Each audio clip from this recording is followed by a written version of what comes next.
إن الحمد لله نحمده ونستعينه ونستغفره ونؤمن به ونتوكل عليه ونعوذ بالله من شرور أنفسنا ومن سيئات أعمالنا من يهده الله فلا مضل له ومن يضلله فلا هادي له ونشهد أن لا إله إلا الله وأشهد أن محمدا عبده ورسوله الذي أرسله بالحق بشيرا ونذيرا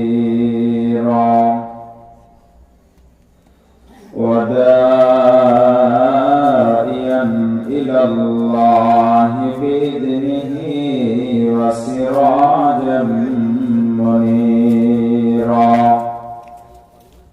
فقد قال الله تعالى في كلامه المجيد وفيه والفرقانه الحميد أعوذ بالله من الشيطان الرجيم بسم الله الرحمن الرحيم ومن أعرض عن ذكري فإن له معيشة ضنكا ونحشره يوم القيامة أعمى قال ربي لما حشرتني أعمى وقد كنت بصيرا قال كذلك آتتك آياتنا فنسيتها وكذلك اليوم تنسى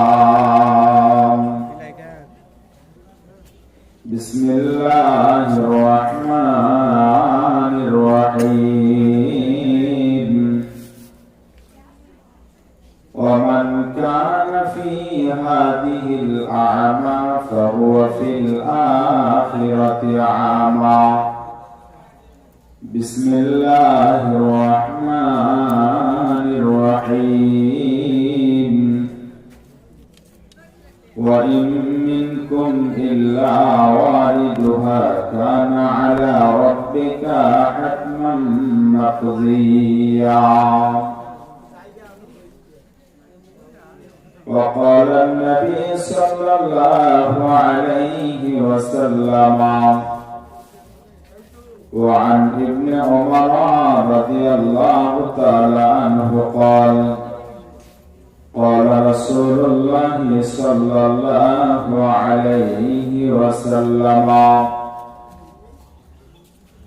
هذا الذي تحرك له العرش وفتحت له أبواب السماء وشهده 70,000 من الملائكة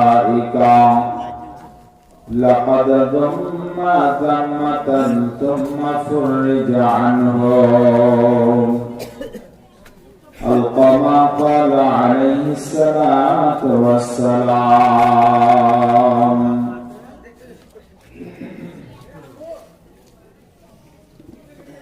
আমার দয়াল আল্লাহ গো তুমি ক্ষমা করো আমার দয়াল মাবুদ গো তুমি মাফ করো গুনাহগার বান্দা মোরা তুলেছি দোহাই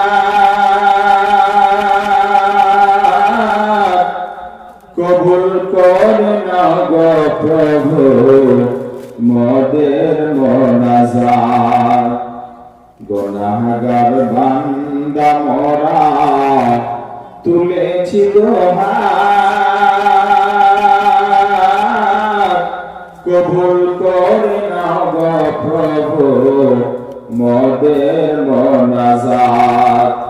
তুমি রব্বানা মোদের করে দাও ক্ষমা, তুমি ক্ষমা না করিলে, তুমি ক্ষমা না করিলে কে কোথায় যাব গো আমার দয়াল আল্লাহ গো, তুমি ক্ষমা করো গো আমার দয়াল মাবুদ গো, তুমি মাফ করো গো।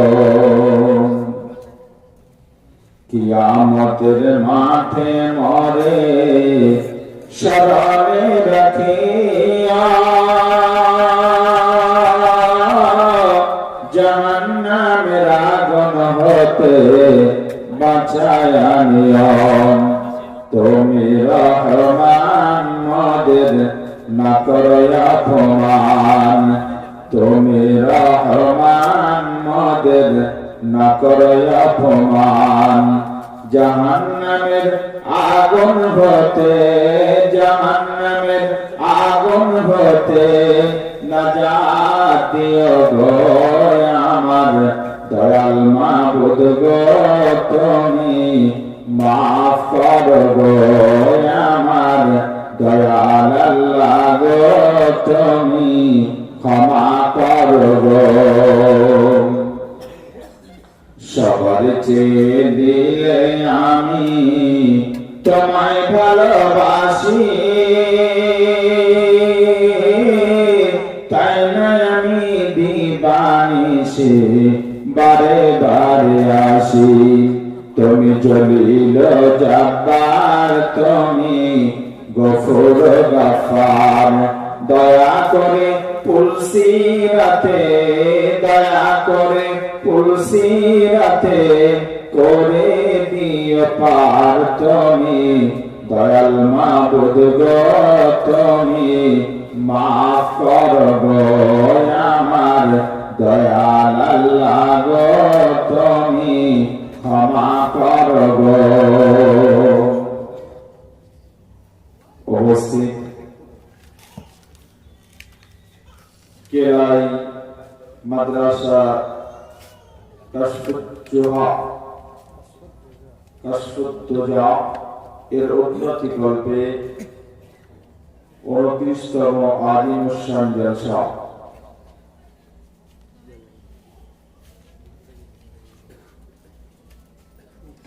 স্থান হলো কেরাই নলাডাঙ্গা থানা খড়গ্রাম মুর্শিদাবাদ। আজকে 6 মার্চ 2024 সাল। আজকের এই জলসা সুনাম ধন্য এলাকার কৃতি সন্তান, সমান শ্রদ্ধেয় ব্যক্তিত্ব জনাব মাওলানা ফিরোজ আলম শামসী সাহেব, হেড মুদারিস ভগলদিঘি মাদ্রাসা, আতাআল্লাহু উমরাহু ফি হায়াতি, সকলে বলি আল্লাহুম্মা আমিন। জনাব মাওলানা শামসুল হক সাহেব, প্রধান শিক্ষক অত্র মাদ্রাসা, আমার আগে বক্তব্য রেখে ধর্ণা করেছেন কারি সাইদুর রহমান সাহেব, মাওলানা জাকারিয়া সালাফি সাহেব, মাওলানা ইসমাইল মাদানী সাহেব। আল্লাহ তাআলা সকল বক্তার কথাগুলোকে আজকে আমরা যেন আমলে পরিণত করতে পারি, আল্লাহ এই তৌফিক তুমি আমাদেরকে দান করো, আমিন। মঞ্চ ভূমিষ্ঠ ওলামায়ে কেরাম, মাদ্রাসার পরিচালক কমিটিবৃন্দ, সর্বোপরি আপনারা যারা বিভিন্ন গ্রাম থেকে এসে উপস্থিত হয়েছেন, আপনাদের শ্রেণীগতভাবে সকলের জন্য আল্লাহ তাআলার দরবারে দোয়া দরখাস্ত করি যে মাবুদ, নারী পুরুষ ছোট বড় নির্বিশেষে সকল শ্রোতার জীবনের গুনাহগুলো আল্লাহ আপনি মাফ করে দেন এবং ঈমানের সহিত সেই আমল করে যেন ইহকাল থেকে পারলৌকিক গমন করতে পারি, তৌফিক আমাদের বক্তা শ্রোতা সকলকে দান করুন, আমিন। ভাইজান, আমি আপনাদের কাছে নতুন মানুষ,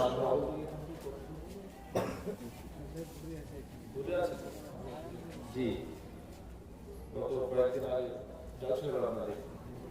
আগে বলি না তো ভাইজান, আমি আপনাদের এলাকার একদম নতুন মানুষ। আপনারা এর আগে আমাকে দেখেননি। শঙ্করপুর মাদ্রাসায় পরপর 2 বছর কি 3 বছর এসেছিলাম গত 2 বছর আগে। গত বছর শঙ্করপুর যেটা বাস স্ট্যান্ডে যে হাই মাদ্রাসা ফিল্ডে এসেছিলাম, আপনাদের এলাকায় শুধু শঙ্করপুরে এসেছি। আর এবছরে লোহাপুর মাদ্রাসায় এসেছিলাম, কিন্তু নসিব ভালো রাত 8টার সময় আমার স্টেজে স্থান পেয়েছিলাম। আজকে আপনাদের কাছে উপস্থিত হয়েছি আমি একজন নতুন মেহমান, আপনারা হলেন মেজবান। রাসূলের হাদিস, মেজবানের দায়িত্ব হলো মেহমানকে সম্মান করা, ইজ্জত করা। রাসূল সাল্লাল্লাহু আলাইহি ওয়াসাল্লাম ইহুদি মেহমানকেও তিনি ইজ্জত করেছেন। ফলে আমি যেহেতু আপনাদের দ্বীনি ভাই, সেই হিসাবে আমার ইজ্জত আপনারা এতটুকু করবেন, আপনাদের ঘরে নিয়ে যেতে হবে না, আমি আপনাদের বাড়িতে মেহমানদারি করব না। শুধু আজকের এই সভাতে যতক্ষণ আপনারা বসে থাকবেন একটু মনোযোগ সহকারে বসবেন। আশা করছি কোরআন এবং হাদিসের কথাগুলো শুনতে ভালো লাগবে। আমি কোরআন হাদিসের বাইরে কথা বলার চেষ্টা করব না। আমার তৌফিক আমার মাবুদ যদি আমাকে বলার তৌফিক দেন তো ইনশাআল্লাহ।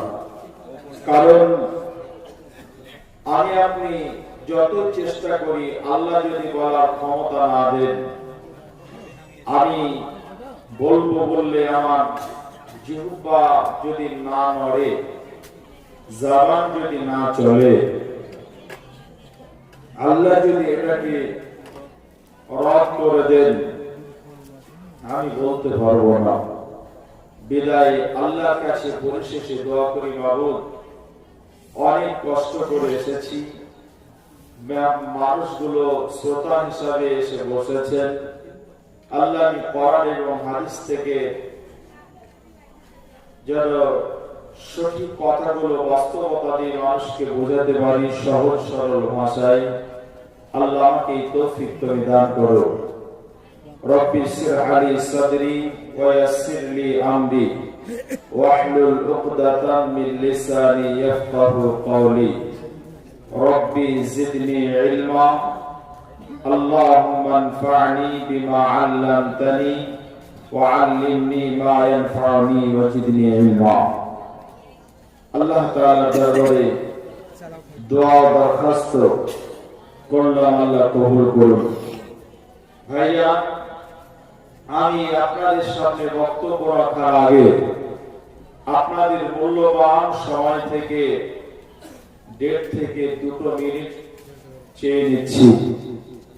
আমি আপনাদের কাছে যে উপস্থাপনটা রাখবো, আপনি ভালোভাবে শুনলে এখান থেকে বুঝতে পারবেন আমার বক্তব্যের বিষয় কি। আমি আপনাদেরকে জিজ্ঞাসা করছি, আপনারা যতগুলো মানুষ বসে আছেন, ধীর স্থির ভাবে বলুন আমি যেটা দেখলাম আপনাদের এলাকা চাষী প্রধান এলাকা। জি ঠিক বলছি না ভুল বলছি? চাষী প্রধান এলাকা। চাষী যখন চাষ করেন, আপনাদের এলাকায় ধান চাষ হয়, ধান চাষ করলেন, ধান চাষ করতে গিয়ে একটা কথা বলে দিই মিডিলে, মা বোন আপনার বিরক্ত হচ্ছে, প্রজেক্টের মাধ্যমে যে দেখছেন এটা একটু ডিস্টার্ব হচ্ছে, উনি সারার চেষ্টা করছেন, আপনারা আমার আওয়াজটা শুনুন, চুপচাপ বসুন, উনি সারছেন, সারতে সময় দেন। আমি আপনাদের সামনে যেটা বলছিলাম, চাষি মানুষ যখন চাষ করেন, যে চাষ শুরু করেন, ধান চাষ বলেন, রাই চাষ বলেন, ভুট্টা বলেন, আর কিছু আম লিচু যাই হোক না কেন, যখন শুরু করেন তখন কিন্তু তিনি এই চাষ থেকে আমার লাভ হবে, আমি চাষি হিসাবে সফল হব, এই উদ্দেশ্য নিয়ে কিন্তু চাষ শুরু করেন, ঠিক কিনা? আপনাদের এলাকায় ধানের চাষ শুরু হলো, ধান রোপণ হলো, ধান পাট দিয়ে পেকে গেছে, মাটি কেউ কেটেছে কেউ কাটেনি, মাঠ ভর্তি ধান। চাষি ভাবছে বছরে ধানের যা পরিস্থিতি তাতে ফলন খুব ভালো হবে। হঠাৎ করে যদি বৃষ্টির মতো যদি আপনার শিলা বর্ষণ হয়, তার সাথে যদি বৃষ্টি হয়, ধান চাষি লাভবান হবে, সফল হবে না বিফল হবে? ওই চাষি বিফল হবে। আম চাষি আম চাষ করেছেন, আম এত বকুল ধরেছে, আম মোটা মোটা হয়ে গেছে, পাকবে ঠিক এরকম সময় চাষি ভাবছেন, আম চাষি ভাবছেন এবছরে যা বাগানের অবস্থা, তাতে পাশে যে আমার ছকরউদ্দিন ভাই জমি বিক্রি করবে, ওই 1 বিঘা জমি ভালোভাবে কিনা যাবে, স্বপ্ন দেখছেন যে চাষটা করে বিক্রি করে জমিটা বায়না দেব, অথবা ধারের কাজ করতে কিছু বাকি আছে, ওই কাজটা সম্পূর্ণ হবে। আম চাষি ভাবছে, হঠাৎ করে কাল বৈশাখী ঝড় এসে গোটা বাগান, এলাকার বাগান সব আম পড়ে গেল, নষ্ট হয়ে গেল, ফেটে গেল। ওই চাষি সফল না বিফল? আম চাষি সফল হতে পারল না, বিফল হয়ে গেল। গত ফেব্রুয়ারি মাসে মাধ্যমিক উচ্চ মাধ্যমিক পরীক্ষা হলো। আপনার মেয়েটি উচ্চ মাধ্যমিক পরীক্ষা দিয়েছেন, আমার ছেলে মাধ্যমিক পরীক্ষা দিল। আমার ছেলে পরীক্ষা দিতে গিয়ে আমার ছেলে খুব ব্রেনিয়ান ছেলে। আমি বাপ হিসেবে একটা স্বপ্ন দেখেছি, আমার ছেলেকে ডাক্তার বানাবো। আমার ছেলে খুব ব্রেনিয়ান, এই জন্য আমি স্বপ্ন দেখেছি আমার ছেলেকে আইপিএস অফিসার বানাবো। আপনার মেয়েটিকে আপনি স্বপ্ন দেখেছেন তাকে ডাক্তার বানাবেন। আপনার মেয়ে, আমার ছেলে মাধ্যমিকে সে 2টো সাবজেক্টে ব্যাক পেল, 5 নাম্বার তুলতে পারলো না। আপনার মেয়ে উচ্চ মাধ্যমিকে ফেল করলো, পাস করতে পারলো না। বাপ হিসাবে আমরা কিন্তু বিফল। আমার ছেলেকে যখন 11 ক্লাসে অ্যাডমিশনের জন্য নিয়ে যাচ্ছি, আমার এলাকার যে স্কুলে নিয়ে যাচ্ছি, হেডমাস্টার খুব ভালো, আমার সাথে খুব ভালো সম্পর্ক। মাস্টার মশাইকে বলছি, স্যার আমার ছেলেটাকে 11 ক্লাসে অ্যাডমিশন নেন। স্যারকে আমি সব কাগজগুলো দিলাম, উনি একটা একটা করে দেখার পর আমাকে বলছেন, আপনার ছেলে পরীক্ষায় ফেল করেছে, সফল হতে পারেনি, বিফল হয়ে গেছে। ওই ছেলেটিকে কি ভর্তি নেবে? ভর্তি নেবে না। ওই মেয়েটি যেমন সফল হতে পারলো না, মেয়ের বাপ যেমন সফল হলো না, আমি ছেলের বাপ, আমিও সফল হতে পারলাম না, সফলতা স্বপ্ন ছিল আমার ব্যর্থ হয়ে গেল। আল্লাহ তাআলা ব্যবসাদার যারা ব্যবসা করছেন, ব্যবসায় যদি লস লেগে যায়, প্রথম বছরে লস হলো, আবার দ্বিতীয় বছর লাভের অনেক আশা করে আবার যখন ব্যবসা শুরু করলো, দ্বিতীয় বছরেও সে লস লেগে গেল, ওই ব্যবসাদারকে কিন্তু সফল ব্যবসাদার বলা যাবে না, তাকে বিফল ব্যবসাদার বলা যাবে। ঠিক একইভাবে আমি আপনি দুনিয়াতে আছি, আল্লাহ আমাদেরকে পাঠিয়েছেন একটা উদ্দেশ্য নিয়ে আমরা এসেছি। আমরা যদি দুনিয়াতে আল্লাহ তাআলার পুঙ্খানুপুঙ্খরূপে যদি কাজ করতে না পারি, তাহলে আমাকে আপনাকে দুনিয়াতে সফল মানুষ বলা যাবে না। আল্লাহ তাআলা আখিরাতে একটা জীবন রেখেছেন, সেই জীবনে কিন্তু আমরা উত্তীর্ণ হতে পারবো না, আমরা বিফল হয়ে যাব। আজকের আমার বক্তব্য বিষয় হবে সফলতা বনাম বিফলতা, সফল কারা বিফল কারা। এই বিষয়ে কোরআন এবং হাদিস থেকে কিছু কথা আপনাদের সামনে আলোচনা করব ইনশাআল্লাহ তাআলা। চলুন আগে যাই, আলোচনা শুরু করি। বিসমিল্লাহির রহমানির রহিম। ওয়ামান আ'রাদা আন যিকরি ফাইন্না লাহু মাঈশাতান যানকা ওয়া নাহশুরুহু ইয়াওমাল কিয়ামাতি আ'মা ক্বালা রাব্বি লিমা হাশারতানি আ'মা ওয়া ক্বাদ কুনতু বাসীরা قال كذلك آتتك آياتنا فنسيتها وكذلك اليوم تنسى। আল্লাহ তাআলা বলেন ওয়ামান আরাদা আন যিকরি, যে মানুষগুলো মানে মুখকে ফিরিয়ে নেওয়া, এরাজ করা, যে মানুষগুলো মুখকে ফিরিয়ে নিল। আপনারা আমার দিকে মুখ করে বসে আছেন, আমি আপনাদের দিকে মুখ করে বক্তব্য রাখছি, এটাকে মুখামুখি বলা হয়। এখন আপনারা সকলে যে আমার দিকে মুখ করে আছেন, আমার দিকে যদি পিছন করে নেন আর পিছন দিকে যদি মুখ করে নেন, তাহলে আপনাদেরকে বলা হবে এরাজ করা। আপনারা আমার কাছ থেকে এরাজ করলেন, মুখকে ফিরিয়ে নিলেন। আমি যদি স্টেজে পিছন দিকে মুখটা করিনি, তাহলে আপনাদের কাছ থেকে আমি এরাজ করলাম। আল্লাহ বলছেন যে মানুষগুলো আমার কোরআন থেকে নিজেকে মুখকে ফিরিয়ে নিল, নিজেকে সরিয়ে নিল, আল্লাহ তাআলা আল্লাহ রাব্বুল আলামিন বলছেন ওয়ামান আ'রাদা আন যিকর। যিকিরের এখানে অনেক অর্থ নিয়ে আসা হয়েছে। আল্লামা ইবনে কাসির রাহমাহুল্লাহ আলাইহি যে অর্থটা নিয়ে এসেছেন, ওই অর্থটার জন্য বলা হয়েছে, ওই অর্থটাই হলো এক নম্বর কোরআন। আমার আল্লাহ বলেন যিকিরের অর্থ হলো এক নম্বর কোরআন। ফাযাক্কির বিল কোরআন মান ইয়াখাফু ওয়াঈদ। কোরআনুল কারীমে আল্লাহ তাআলা 50 নম্বর একটা সূরা দিয়েছেন, ওই সূরাটার নাম হলো সূরাতুল কাফ। ওই সূরার 45 নম্বর আয়াতে শেষ অংশে আল্লাহ তাআলা বলছেন ফাযাক্কির বিল কোরআন, যে মানুষগুলো কোরআন থেকে নসিহত গ্রহণ করলো, ফাযাক্কির বিল কোরআন মান ইয়াখাফু ওয়াঈদ। কোরআনের ধমককে যারা ভয় পেল, কোরআনে যে কথাগুলো আল্লাহ তাআলা বলেছেন, আল্লাহর ভয় যে রয়েছে, এই আল্লাহর ভয়কে স্মরণ করে যে মানুষগুলো জীবন শুরু করলো, ওই মানুষগুলো সফল হয়ে যাবে। আর যারা কোরআন থেকে মুখকে ফিরিয়ে নেবে, ওই মানুষগুলো সফল হতে পারবে না। যে মানুষগুলো হাদিস থেকে মুখকে ফিরিয়ে নেবে, ওই মানুষগুলো সফল হতে পারবে না।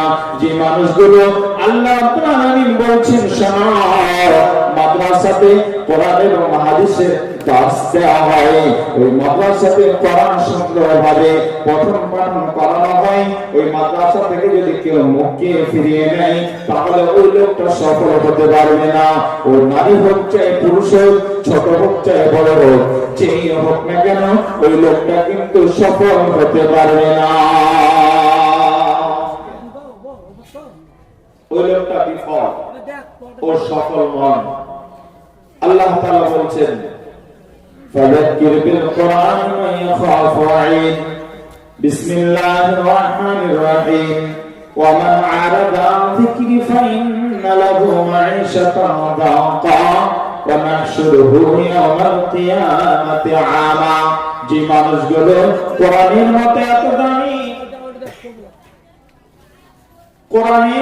এত দামি কিতাবকে যে মানুষটার জীবনে প্র্যাকটিক্যালি প্রয়োগ করতে পারলো না, গোটা পৃথিবীতে যত দামি সম্পদ আছে আল্লাহ বলছেন শোনো, গোটা পৃথিবীর মধ্যে সবচাইতে দামি সম্পদ হলো কোরআন।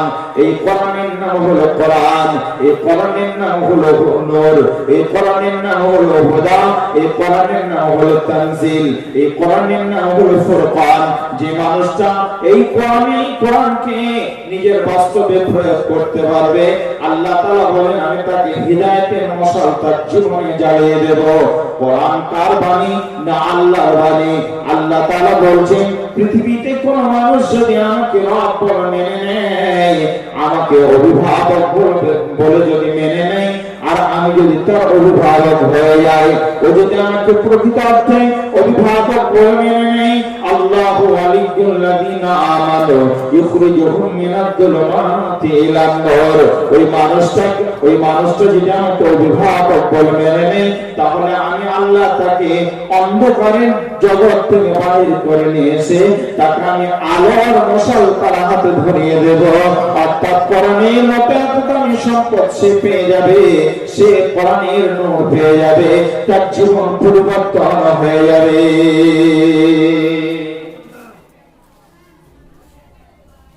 জি ভাই, আল্লাহ নিজেই বলছেন পৃথিবীতে যত সম্পদ আছে সব সম্পদগুলোকে জমিনের উপরে জমিনের নিচে যত সম্পদ আছে সব সম্পদগুলোকে যদি একদিকে রাখা হয় আর কোরআনকে যদি একদিকে রাখা হয়, মুমিনের কাছে কার দাম বেশি হবে? যারা বলেন কোরআনের দাম বেশি হবে। কার কাছে? মুমিনের কাছে। আল্লাহ রাব্বুল আলামিন বলছেন বিসমিল্লাহির রহমানির রহিম কুল বিফাদলিল্লাহি ওয়া বিরহমাতিহি ফাবিযালিকা ফালইফরাহু হুয়া খায়রুম মিম্মা ইয়াজমাউন। নবী হে, তুমি মানুষদেরকে কথা বলে দাও যে তারা যেন আমার এই কোরআনকে, তারা যদি এই কোরআনকে মেনে নেয়। কোরআনটা কি তাদের কাছে? কোরআন হলো একটা রহমত। আল্লাহ রাব্বুল আলামিন বলছেন কুল বিফাদলিল্লাহ, এটা আমার তরফ থেকে মানুষের কাছে একটা অনুগ্রহ। ওয়া বিরহমাতিহি, আর কোরআন হলো আমার একটা অনুগ্রহ, একটা রহমত, একটা দয়া। কাদের কাছে? আল্লাহ রাব্বুল আলামিন বলছেন কুল বিফাদলিল্লাহি ওয়া বিরহমাতিহি ফাবিযালিকা ফালইফরাহু হুয়া খায়রুম মিম্মা ইয়াজমাউন। গোটা পৃথিবীতে যত সম্পদ রয়েছে সমস্ত নামি দামি সম্পদের চাইতে মুমিনের কাছে সবচেয়ে দামি সম্পদ হলো কোরআন। মুমিনের কাছে সবচেয়ে দামি হলো কোরআন। জি ভাই, এবার চলুন আল্লাহ রাব্বুল আলামিন বলছেন সফল ওই লোকটা যে লোকটার জীবনে কোরআন রয়েছে, যে লোকটা মাদ্রাসার সঙ্গে যুক্ত আছে, মাদ্রাসাকে ভালোবাসে, কোরআনকে ভালোবাসে, যে লোকটা দিলে রাসূলের প্রেম আছে, যে লোকটার জীবন, ওই লোকটার জীবন সফল। যে লোকটা আলেম ওলামাকে শ্রদ্ধা করে, ওই লোকটা হলো সফল।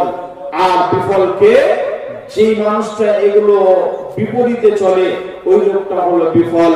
ওই লোকটার জীবন ব্যর্থ, ওই লোকটার সফলতার মানদণ্ডে দাঁড়াতে পারবে না, ওই লোকটার কাছে সফলতা নেই। কেন? আল্লাহ তাআলা নিজে বলছেন কি? আল্লাহ রাব্বুল আলামিন বলেন ওয়া মান আরাদা আন যিকরি ফাইন্না লাহু মাঈশাতান দানকা।